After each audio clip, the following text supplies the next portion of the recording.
Eu aceitei cuidar da casa do meu chefe por uma semana. Agora estou trancado no porão com alguém que diz ser eu mesmo.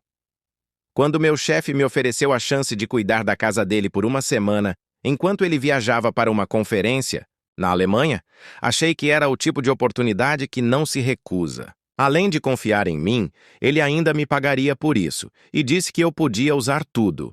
A piscina aquecida, a TV de 85 polegadas, até o carro elétrico dele, se eu quisesse dar uma volta. O cara era gerente de tecnologia numa empresa grande, então sua casa parecia uma mansão de filme, dessas com painéis solares, assistentes de voz em todos os cômodos e até cortinas automáticas. Eu, por outro lado, morava num apartamentinho com paredes tão finas que dava para ouvir meu vizinho do lado roncando toda noite. Então, aceitei na hora. Na sexta-feira, ele me entregou as chaves e me explicou os detalhes. Tinha uma senha para entrada, um código para abrir o portão da garagem e o cachorro, um labrador meio velho, que só precisava ser alimentado 2 vezes por dia. Fácil. Ele me avisou para não mexer em nada no porão. Equipamento de trabalho, ele disse.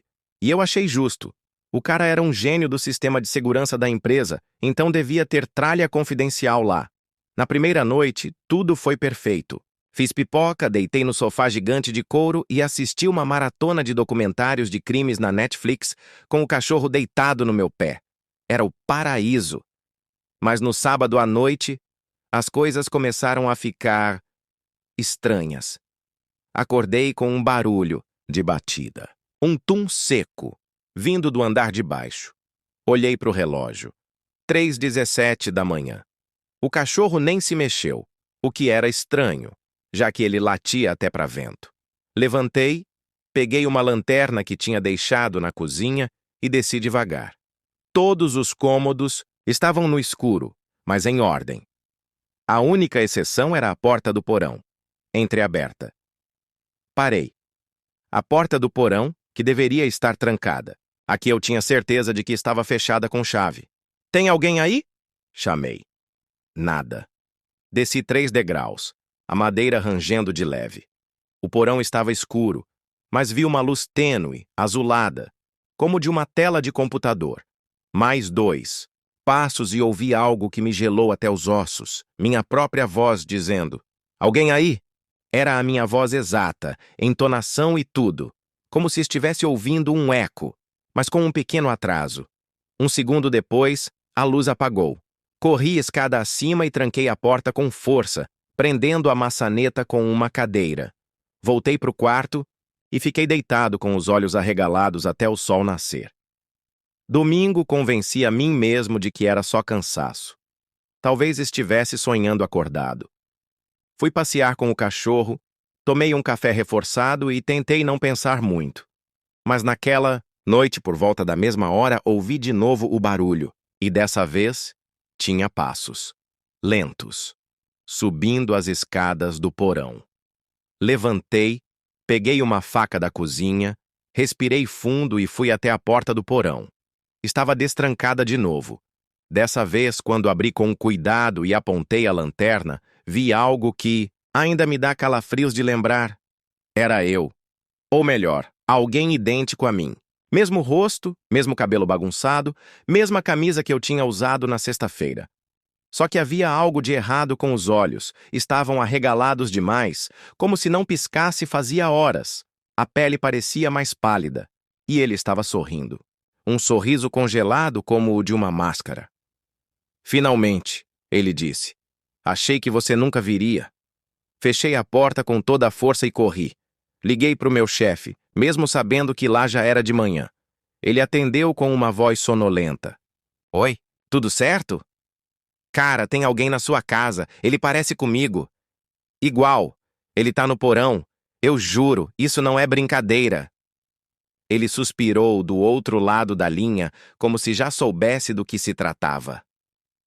"Eu devia ter te avisado", ele murmurou. "Mas achei que não ia acontecer de novo." "De novo? Escuta, tem algo lá embaixo. Eu não sei exatamente o que é." Apareceu depois de uma experiência que eu estava fazendo com o espelho de realidade aumentada no laboratório. De alguma forma, esse eco se manifestou fisicamente, como se fosse uma cópia, uma sombra que aprendeu a se mover sozinha. Eu tranquei ele no porão. Achei que estava seguro. E agora? Agora ele não quer voltar. Ele quer você no lugar dele. Antes que eu pudesse responder, a linha caiu. Bateria do celular tinha acabado. E quando fui ligar de novo, percebi que ele tinha deixado o roteador do Wi-Fi desconectado por algum motivo. A casa estava completamente sem sinal. Na noite seguinte, a cópia me chamou pelo nome. Ficou repetindo como um disco arranhado: Lucas, Lucas, Lucas. Bati na porta, gritei para ele parar. Ele começou a rir. Uma risada idêntica à minha, só que distorcida, vazia. Era como se estivesse imitando minha risada sem entender o motivo. Decidi que precisava ir embora. Só que quando tentei sair, pela porta da frente estava trancada eletronicamente. Tentei abrir pelo painel, mas exigia um reconhecimento facial e não aceitava o meu. Ou seja, ou ele tinha alterado, ou algo ainda pior. Fui até a garagem. A mesma coisa. Tudo exigia biometria, e nenhuma das minhas funcionava mais. Naquela noite, ouvi passos nos corredores. Na manhã seguinte, uma mensagem estava escrita, no espelho do banheiro em condensação: "Você pode ficar no meu lugar agora." Percebi que a única maneira de resolver era descer no porão e encarar ele. Planejei tudo. Peguei uma lanterna, levei corda, fita isolante e um bastão de ferro que encontrei no armário de ferramentas. Meu plano era simples: entrar, distrair, derrubar, amarrar e trancar de novo. O que eu não contava era que ele estava esperando. Quando desci, ele já estava em pé no meio do porão com os braços abertos. "Bem-vindo de volta", disse. Avancei, tentei acertar com o bastão, mas ele se esquivou com agilidade assustadora. Me empurrou e eu caí de costas batendo com a cabeça. Quando acordei, estava trancado, no porão, no lugar dele, e ouvi passos subindo as escadas. Era ele, indo embora, no meu corpo. Gritei, bati na porta, tentei forçar a saída. Nada. Ele vive lá fora agora, com minha vida. E eu estou aqui embaixo, escrevendo isso de um notebook antigo que encontrei entre caixas, esperando que de algum modo alguém leia. O Wi-Fi voltou faz pouco tempo. Talvez ele tenha deixado conectado só para me atormentar. Talvez ache divertido. Mas, se você está lendo isso, por favor, não aceite cuidar da casa de ninguém com um porão trancado, especialmente se o dono parecer muito calmo quando te avisa para não descer lá. Desde aquele dia em que fui trancado aqui, o tempo passou de um jeito esquisito. Não há janelas, não há luz natural e o sistema de iluminação do porão só liga por alguns minutos cada vez que alguém entra. Depois disso, fica tudo escuro, exceto pela tela do notebook, que está com brilho no mínimo, e a bateria morrendo lentamente. Já tentei tudo.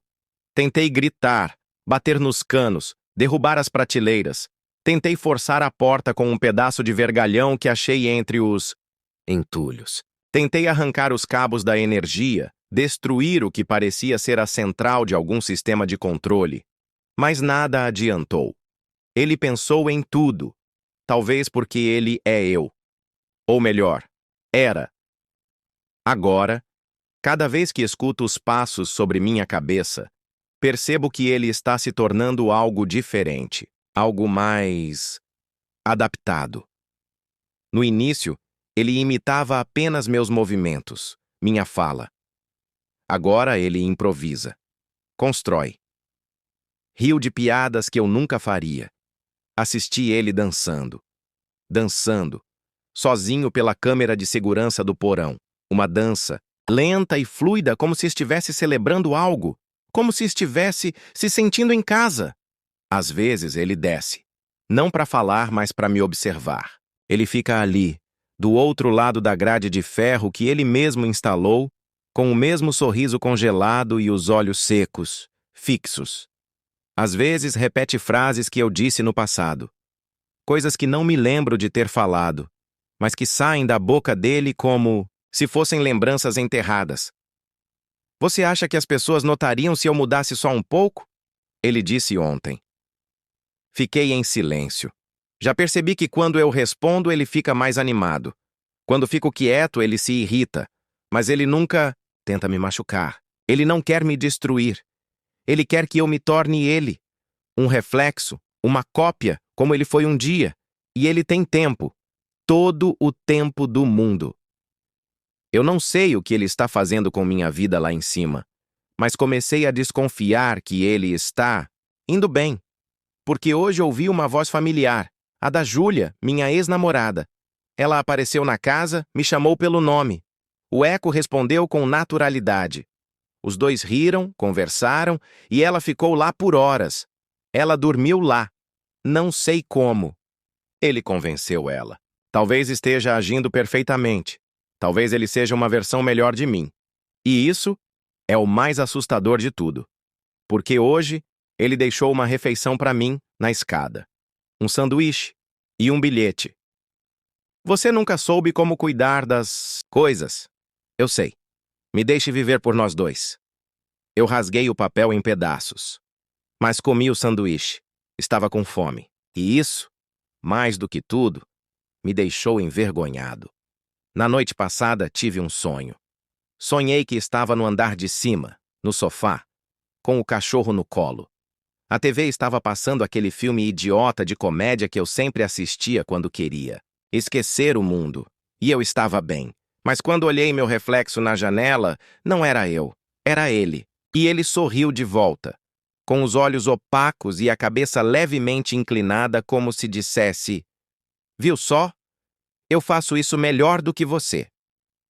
Acordei gritando. Desde então, comecei a pensar: e se ele estiver certo? Minha vida não era exatamente um sucesso.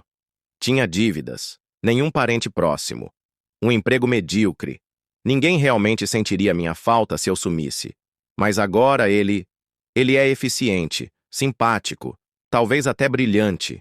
Talvez ele mereça estar lá fora mais do que eu. Não. Não. Isso é o que ele quer que eu pense. Isso é o eco infiltrando meus pensamentos. Preciso fugir. Hoje, ele cometeu um erro.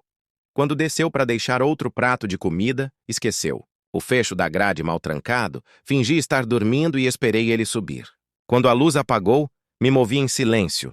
Abri a grade devagar e subi os degraus. Mas a porta estava trancada eletronicamente de novo. Eu precisava da senha. E ele sabia disso. Pensei rápido. Lembrei de uma coisa. O cachorro, Rex. Ele sempre latia para estranhos. Sempre. Fiz barulho proposital, como se estivesse tentando forçar a porta. Queria que Rex ouvisse. Queria que reagisse. Mas ele não latiu.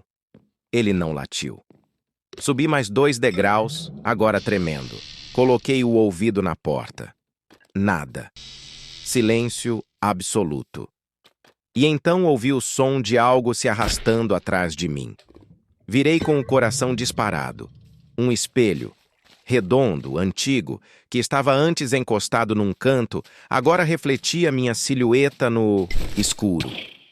Mas era ele lá, no reflexo, atrás de mim.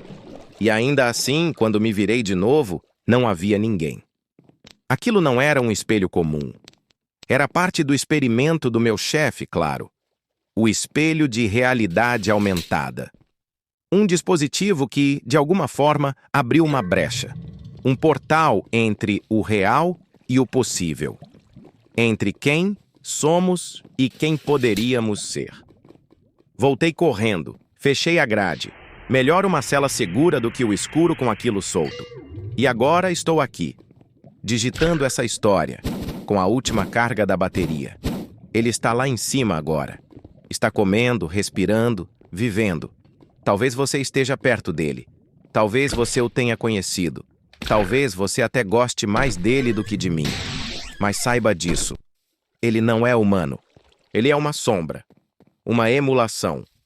Ele só sabe repetir o que viu. E se você olhar fundo nos olhos dele, vai perceber.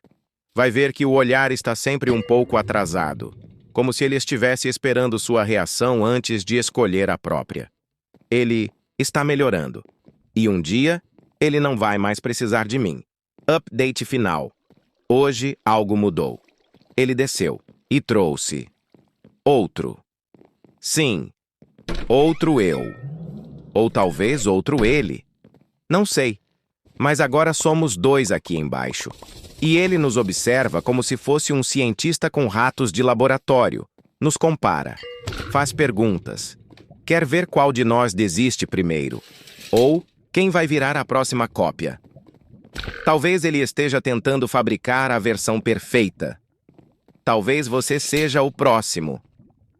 Se alguém achar esse relato, por favor, destruam os espelhos experimentais. Nunca aceite convite para cuidar de casa de ninguém que trabalha com tecnologia de reflexo neural, realidade aumentada física ou qualquer coisa que envolva duplicação de consciência.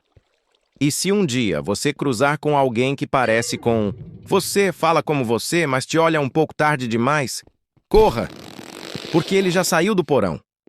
E você pode ser o próximo a entrar.